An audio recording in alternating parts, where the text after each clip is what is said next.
This particular 4chan leaker said that he worked on a team that was looking into what he called an MCU, a mobile construction unit that was in the ocean, in the Atlantic Ocean, that builds these UAPs and sends them out, and that they come in and out of this mobile construction unit that's massive, that's in the ocean, and that moves very rapidly.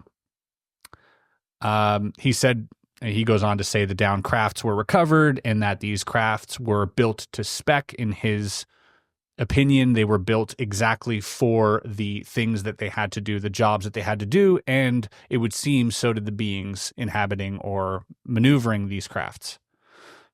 My question is, you've talked about this video that exists of this giant craft moving very rapidly underwater.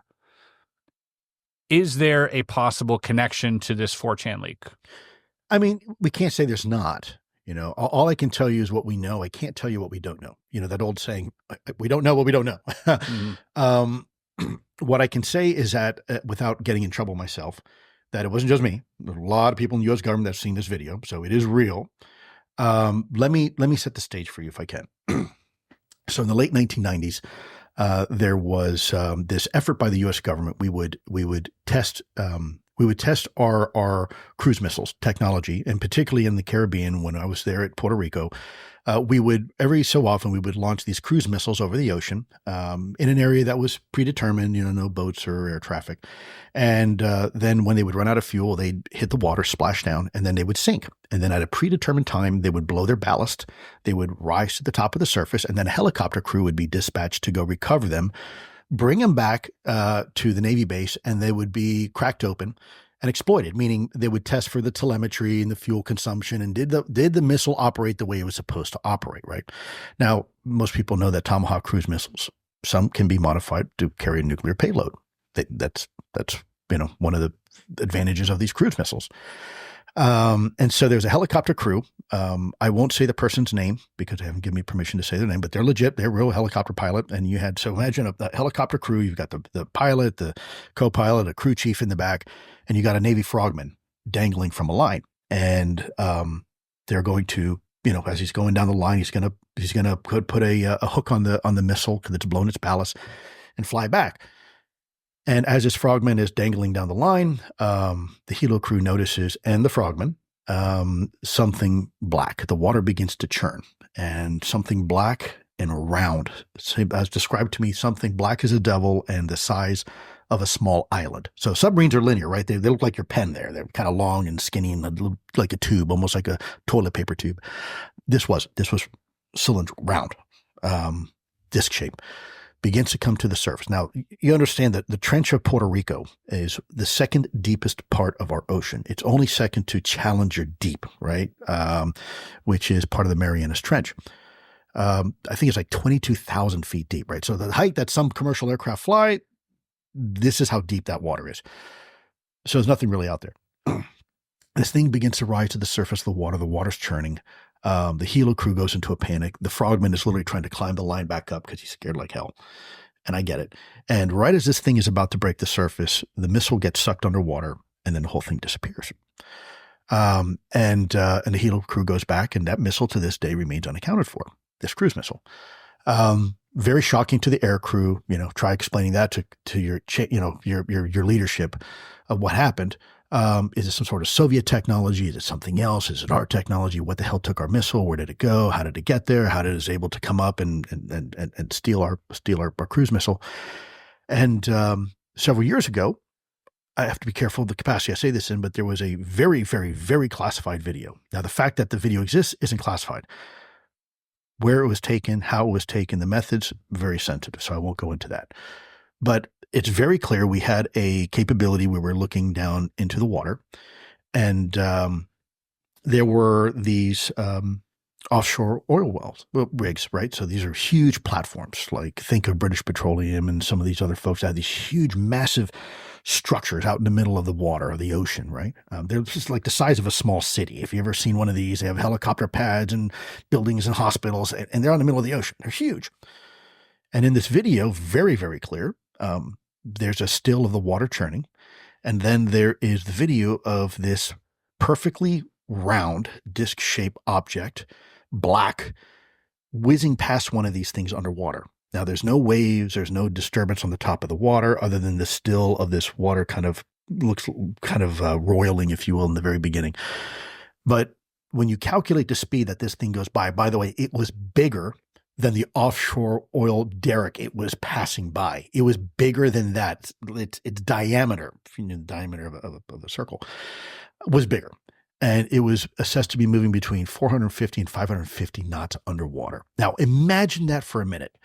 Are there technologies out there that move very fast? Yeah, we know the Russians have the supercavitational torpedo and they have got capabilities, but to have an object that big, where you're talking, tremendous forces, no friction, right, huge, whizzing by one of these offshore oil derricks at phenomenal speed. That's a technology that we don't have, and that is extremely, extremely compelling. When you see it, you realize, whoa, what the heck is that? This first encounter, I think, was voiced by Graves in the past. Was it Ryan Graves or Fravor? One of the two had talked about this encounter where they went to go get Fravor. One of his buddies that we know. Is there footage of that encounter? I haven't seen it, but there has to be, because if it's a helicopter, it probably has some type of like weapons radar. Back in the footage, 90s, right? Not necessarily. Okay. You would want to document your recovery missions, but if it's something really routine, you're not always going to have a camera on there simply because it's routine, right? You've done this 100 times. It's just the 101st time you're doing it. But it's possible. Oh, it's possible. Sure. Absolutely. But I can certainly ask the pilot. I mean, I know the pilot. I can certainly ask him. Secondly, the other object. Have you seen this video? Which one? The one whizzing past. Yeah, I saw myself. And by the way, my colleagues did too. Was when I was working. What was your reaction in the room? What was the reaction like watching that video for the first time? Not what you might think, because we have seen so many videos of UAP that at this point it's just added to. Yeah, but this one's in the water. That is what made it, for me, that is what probably put this up a little bit in the wow, what the heck is that? We had heard about USOs before. We never really had any direct evidence other than sonar pings from submarines and Navy captains and, anecdotal information like that. This is the first time that we saw one on camera. Yeah. So it was kind of like, wow. But also keep in mind, we've been so saturated for so long on this topic when I was working it at the Pentagon and my colleagues that you almost kind of become desensitized. Sure. I know it sounds weird. I understand that. As someone who knows how magic tricks work. Yeah. I get to see methods all the time. I've seen things that which, by the way, you are one hell of a magician. I never really appreciated the trade until I saw you do some of the stuff you do. That's pretty incredible. Thank you. I appreciate that. I'll show you some more stuff a little later. Secondly, you said this object was round. How did you have that perspective? Was this a satellite footage? I can't say the source. Remember, sources and methods are very sensitive, but let's just say we had the fidelity enough where it was very, very clear what was going on. But I mean, if it's round. Yeah, it's round. Okay, so you had a top-down view of it. It was a top-down view. Okay. Well, anything more than that, I probably can't talk about. Now, my hope is at some point it might become public. Yeah. They'll have to strip out metadata and maybe some other things there because people on the internet get very clever and they can figure things out. Absolutely. Leave it to them to figure out the puzzle. It's crazy. And you know what? I think that's great. There's several times that I've actually been corrected for the record by a bunch of internet sleuths. Yep. So I think it's fantastic. I actually welcome that. We need more of that. That's the whole point of the internet.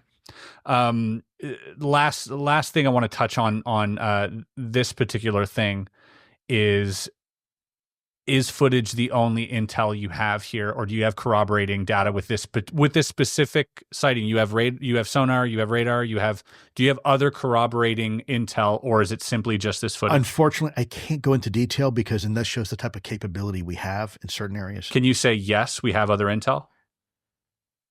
We have other intel. I can't say the type of intel. Sure, but you could say there is other corroborating information. Yeah. No, we had teams of very, very specialized analysts with TS clearances. This is not private. This is, by the way, government. Sure. This is still in the possession of the government with government people analyzing this more than 2 points of data. I probably can't talk about that right now. Okay. I know it's frustrating. Believe me. Fair. I know your audience is like, what the hell? Why can't you just say that? No, but I mean, just saying that, gives us some type of idea. Because people can extrapolate, the more sensor data you have in a place, the more of an interest it is for us. Chances are it's more of a hostile environment. And human intel? Again, I really can't go down that path. I had to ask. Okay. So we're talking about this underwater stuff. First of all, to me, this is really interesting because if we're talking about the type of propulsion or the type of capability that these crafts are using, technically, from what we're seeing in the skies, it wouldn't matter whether they're in the water or not, or in space. That's what some of the scientists have speculated. Look, the medium in which it's traveling is irrelevant. If you understand physics, you understand technology, then you understand that sometimes the medium you're maneuvering in is rather irrelevant, including physical. Potentially. So and potentially these crafts can go through mountains. Potentially. Again, I'm not a Sure. trained physicist. Yeah. I took physics in college. You'd have to ask some of the smart folks in the intelligence community who've kind of come up with some of these scientific models. What I will say though is that for the purposes of this discussion, we can't forget the simple fact that something less than 15% of the ocean floor has been mapped. Yep. Meaning we know more about the surface of the moon than we do what's in our own oceans. And let's not forget, look, my generation, I remember this. I remember the notion of giant kraken in the ocean and sea monsters as being silly and, this is all just wives' tales. And it wasn't until we actually had proof positive of the giant squid of the Pacific that there are giant kraken, right? It just turns out that these aren't sea monsters. They're part of nature and our normal paradigm, our normal reality in which we live in. So, we're always learning something new about what could be and what is in our natural environment. And the ocean is certainly no exception. Is it possible that there's something down there that's been speculated? Sure. And is it possible? Yeah, sure. And you've seen it. Yeah. I mean, we've seen things in the water and, we know that so the Navy had a program for a long time. So the Air Force had something called the Fast Walker program. Yeah. And I can talk about that. It's been declassified. The DSO office had this effort to try to track things from space. And one of the things was UFOs, believe it or not. The Navy had something similar, and they called it the Fast Mover program. And they would pick up information, they would pick up data, in some cases sonar returns of things that are moving at very, very high velocity, almost seems to be stalking or trailing the submarine, only to pass by the submarine very, very fast and then disappear. Tim Gallaudet mentions this.